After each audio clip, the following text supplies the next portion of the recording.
الله الرحمن الرحيم يا أيها الذين آمنوا لا تتخذوا اليهود والنصارى أولياء بعضهم أولياء بعض ومن يتولهم منكم فإنه منهم إن الله لا يهدي القوم الظالمين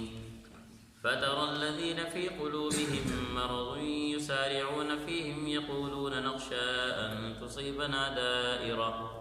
فعسى الله أن يأتي بالفتح أو أمر من عنده فيصبحوا على ما أسروا في أنفسهم نادمين۔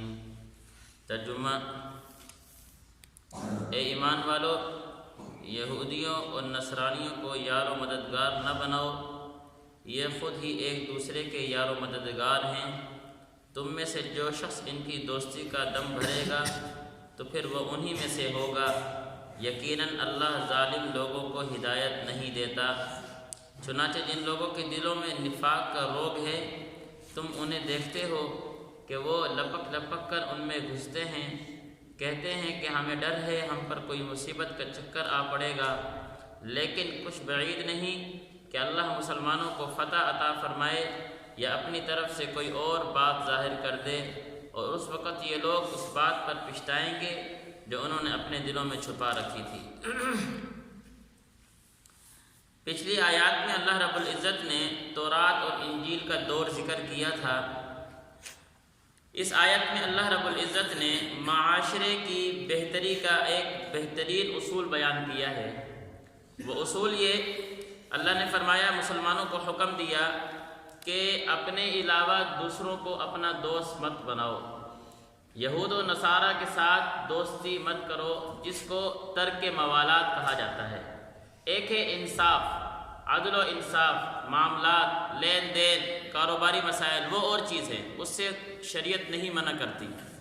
شریعت منع کر رہی ہے ترک موالات، کہ آپ اپنی ان کے ساتھ دوستی میں اتنی گہرائی میں چلے جاؤ کہ تم پھر انہی کے ہو کر رہ جاؤ، جو وہ تمہیں کہیں تم وہ کرتے پھرو، اسلام کا لبادہ چھوڑ دو، اور اسلام نے جو تمہیں تعلیمات دی تھی ان تعلیمات کو پس پش ڈال دو۔ اس دوستی سے منع کیا ہے۔ اس لیے کہا جا رہا ہے یا ایھا الذین آمنو، اے وہ لوگ جو ایمان لے کر آئے، لا تتخذوا اليہود والنصارى اولیاء، یہودیوں اور نصرانیوں کو اپنا دوست مت بناؤ۔ بعضهم اولیاء بعض، کہ جس طرح یہودیوں اور نصرانیوں نے یہ کیا ہے کہ وہ اپنے علاوہ کسی اور کو دوست نہیں بناتے۔ یہودی کو اپنا دوست بنائے گا، نصرانی کو اپنا دوست بنائے گا۔ اسی طرح مسلمان کا بھی یہ کام بنتا ہے کہ وہ مسلمان کو اپنا دوست بنائے، اپنے علاوہ کسی اور کو دوست مت بنائے۔ اصل میں اس آیت کا شان نزول یہ ہے کہ آپ علیہ السلام جس ٹائم مدینہ میں آئے تو یہ ارد گرد یہودی رہا کرتے تھے، بنو قریظہ والے۔ ان کے ساتھ یہ معاہدہ ہوا تھا کہ تم ہمارے خلاف جنگ نہیں کرو گے، اور اگر کوئی قوم تمہارے علاوہ ہمارے خلاف جنگ کرتی ہے تو ان کا ساتھ نہیں دو گے، بلکہ ہمارے ساتھ لڑ کر ان کے خلاف لڑو گے۔ یہی معاہدہ مسلمانوں کے ساتھ تھا کہ مسلمان ان یہودیوں کے ساتھ نہیں لڑیں گے، اور اگر کوئی اور قوم ان یہودیوں سے لڑتی ہے تو یہ مسلمان ان کا ساتھ نہیں دیں گے، بلکہ یہودیوں کے ساتھ لڑ کے ان کے خلاف لڑیں گے۔ یہ معاہدہ چند دن تو چلتا رہا، لیکن یہودی سازش قوم ہیں، انہوں نے بالآخر مشرکین کو اپنے ساتھ ملانا شروع کر دیا اور مسلمانوں کے خلاف سازش شروع کر دی۔ تو اللہ رب العزت نے یہ آیت نازل فرمائی، یا ایھا الذین آمنوا لا تتخذوا اليہود، کہ یہودیوں کو اپنا دوست مت بناؤ۔ تو اس موقع پر بعض صحابہ جو پکے ایمان والے تھے انہوں نے تو چھوڑ دیا، جس طرح عبداللہ بن صامت آتا ہے ان کے بارے میں کہ ان کی دوستی تھی، ترک موالات تھا، لیکن انہوں نے پھر چھوڑ دیا۔ اسی طرح بعض وہ منافق جن کے دل میں ایمان نہیں تھا، اوپر سے مسلمان ہوئے پڑے تھے مسلمانوں کو دکھانے کے لیے، انہوں نے کہا کہ ہم تو اس طرح نہیں کرتے، اگر ہم یہودیوں کے ساتھ دوستی ختم کر دیں گے، کل کو یہ ہمارے اوپر جب کیا ہے ہمارے خلاف لڑائی کریں گے تو ہماری کے ساتھ دوستی نہیں ہوگی تو ہم تو مارے جائیں گے، ہمارے پر تو مصیبت آ جائے گی، اس لیے ہم ان کی دوستی نہیں چھوڑتے۔ اللہ نے ذکر فرمایا وَمَن يَتَوَلَّهُم مِّنكُمْ فَإِنَّهُ مِنْهُمْ، کہ تم میں سے جو شخص ان کی دوستی کا دم بھرے گا وہ انہی میں سے ہوگا، جو ان کی طرف جائے گا وہ انہی میں سے ہو کر رہ جائے گا۔ جس طرح حدیث میں آیا من تشبہ بقوم فهو منهم، جو جس قوم کے مشابہت اختیار کرتا ہے کل قیامت کو اس کا حشر اسی کے ساتھ ہونا ہے۔ تو اسی چیز سے ہمیں منع کیا جا رہا ہے کہ مسلمان کا کام بنتا ہے کہ وہ اپنا اسلامی شعار برقرار رکھے، وہ اپنے اسلام کے تعلیمات کو اپنے اوپر ظاہر کرے، ہاں معاملات، لین دین، کاروباری مسائل، انصاف، یہ اس سے ہٹ کر چیز ہے۔ انسان دوستی میں اتنی گہرائی میں نہ چلا جائے، ان کے ساتھ اتنا گہرا تعلق نہ بنا لے، پھر ان کی بات ماننا مجبوری بن جائے، جو آج ہمارے ساتھ ہو رہا ہے۔ ہم مسلمان پھنسے ہوئے، انہی کے ہم کرتے دھرتے ہیں، انہی کی باتیں ہم نے سننی ہیں، وہی سب کچھ کرنے والے ہیں۔ یہی وجہ ہے کہ آج ہم حق گو بھی نہیں رہے، یہی وجہ ہے کہ آج ہم اپنی اسلامی تعلیمات کو سر عام کیا ہے اس پر عمل کرنے سے بھی کتراتے ہیں۔ سنت رسول ہے۔ عجیب بات، پچھلے دن ایک عالم فرما رہے تھے کہ عجیب بات ہے کہ آج جو تعلیمات باطل اپنا کر بیٹھا ہوا ہے، یہود و نصارہ جو اپنا کر بیٹھا ہوا ہے، یہ وہ تعلیمات ہیں جو اسلام نے مسلمان کو دی ہیں، لیکن مسلمان نے چھوڑ دی، باطل نے اپنا لی ہے۔ آج مسلمان ان کی مثالیں دیتا ہے بجائے یہ کہ صحابہ کی مثالیں دے کے ان تعلیمات کو اپناتا۔ جس طرح دیانتداری ہے، امانت داری ہے، عدل ہے، سچائی ہے، یہ تو وہ اوصاف تھے جو حضرات صحابہ کے ذریعے اسلام نے ہمیں دی، لیکن ہم نے چھوڑ دیا ان چیزوں کو، باطل نے اپنا لیا ہے۔ آج ہم اسلامی تعلیمات کا مطالعہ نہیں کرتے، حضرات صحابہ کی زندگی کا مطالعہ نہیں ہے۔ یہود و نصارہ کو دیکھتے ہیں، کہتے جی دیکھو کتنا عدل ہے ان کے اندر، دیکھو جی کتنا انصاف ہے ان کے اندر، دیکھو کتنی دیانت ہے۔ ہم مسلمانوں میں نہیں ہیں، ہم نے اپنی تعلیمات کو چھوڑا ہے، ہم ان کی مثالیں دینے کے جوگے رہ گئے، بجائے یہ کہ ہم آگے آتے اور ہم اپنا اسلامی عبادت دوسروں کو دکھا کر دوسروں کو اپنی طرف مائل کرتے ہیں، ہم تو خود ان کے ہو کر رہ گئے۔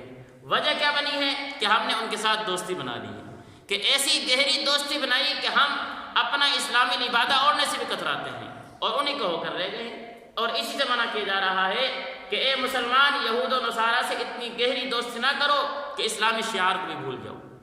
فرمایا وَمَن يَتَوَلَّهُم مِّنكُمْ فَإِنَّهُ مِنْهُمْ، جو شخص ان کے ساتھ ان کی طرف منہ موڑے گا، ان کی طرف جائے گا، فَإِنَّهُ مِنْهُمْ، اللہ نے فرمایا کہ پھر وہ انہی میں سے ہو جائے گا۔ إِنَّ اللَّهَ لَا يَهْدِي الْقَوْمَ الظَّالِمِينَ، بے شک ظالم قوم کو اللہ رب العزت کبھی سمجھ عطا نہیں کرتے، اچھی سمجھ نہیں ملتی، پھر وہ بیچارہ ڈگمگاتا پھرتا ہے۔ فَتَرَى الَّذِينَ فِي قُلُوبِهِمْ، پھر اللہ نے جب یہود و نصارہ کی دوستی سے منع کیے، جو منافقین تھے، جو یہ کہنے لگے کہ ہم اگر ان کی دوستی چھوڑ دیں گے کل کو مصیبت آئے گی، پھر کیا ہوگا؟ اللہ نے جواب دیا فَتَرَى الَّذِينَ فِي قُلُوبِهِمْ، چنانچہ جن لوگوں کے دلوں میں نفاق ہے تم انہیں دیکھتے ہو کہ وہ لپک لپک کر ان کی طرف گھستے ہیں، وہ یہود و نصارہ کے اندر گھس رہے ہیں، کہ اصل مرض یہ ہے کہ ان کے دل میں ایمان نہیں، نفاق گھسا ہوا ہے، اور کیا کہتے ہیں یقولون نخشى ان تصيبنا دائرہ، کہ ہم ڈرتے ہیں کہ اگر ہم پر کوئی مصیبت آ پڑی تو پھر ہم کیا کریں گے، اس لیے ان سے دوستی لگا کر بیٹھے رہو تاکہ کل کو اگر ہمارے پر کوئی مصیبت آئے تو وہ تعلق ہمیں فائدہ دے۔ حالانکہ اللہ نے کیا فرمایا آگے فَعَسَى اللَّهُ أَن يَأْتِيَ بِالْفَتْحِ، اللہ نے فرمایا کہ ان قریب اسلام غالب ہو کر رہے گا۔ تم جو ان کے ساتھ دوستی اس نہج پر کر رہے ہو کہ کل کو اگر ان کی طرف سے کوئی مصیبت آئے تو وہاں تعلق ہمیں کام دے، اللہ نے فرمایا کہ وہ تعلق کام نہیں آئے گا، وہ تو مغلوب ہو کر رہیں گے، اللہ مسلمانوں کو غالب کرے گا۔ لیکن اسلام کب غالب ہوگا، مسلمان کب غالب ہوگا؟ جب اسلام کا لبادہ اوڑھے گا، اسلام کی تعلیمات کو اپنائے گا، حضرات صحابہ کے طریقے پہ چلے گا۔ اس لیے فرمایا فَعَسَى اللَّهُ أَن يَأْتِيَ بِالْفَتْحِ، کہ ان قریب کچھ بعید نہیں کہ اللہ مسلمانوں کو فتح عطا فرمائے، اور یہ فتح مکہ کی صورت میں ہوا تھا، اللہ نے فتح مکہ پھر عطا فرمایا، مسلمان غالب ہو گئے۔ او امر من عنده، یا اللہ رب العزت کوئی بات ایسی ظاہر کر دے ان کی طرف سے کہ منافقین کا نفاق ظاہر کر دیں، کہ آج تم ان کے ساتھ تعلق بنا رہے ہو اور اپنا آپ کو مسلمان کہتے ہو، اللہ تمہارا کیا ہے نفاق کھول کر رکھ دیں گے، یہ کہ مسلمان نہیں، یہ منافق ہیں۔ اس لیے فرمایا فَيُصْبِحُوا عَلَى مَا أَسَرُّوا فِي أَنفُسِهِمْ نَادِمِينَ، کہ جب اللہ ان کا نفاق ظاہر کر دیں گے تو اس وقت یہ لوگ اس بات پر پچھتائیں گے جو انہوں نے اپنے دلوں میں چھپا رکھی تھی۔ اللہ ہمیں سمجھنے کی توفیق نصیب فرمائے۔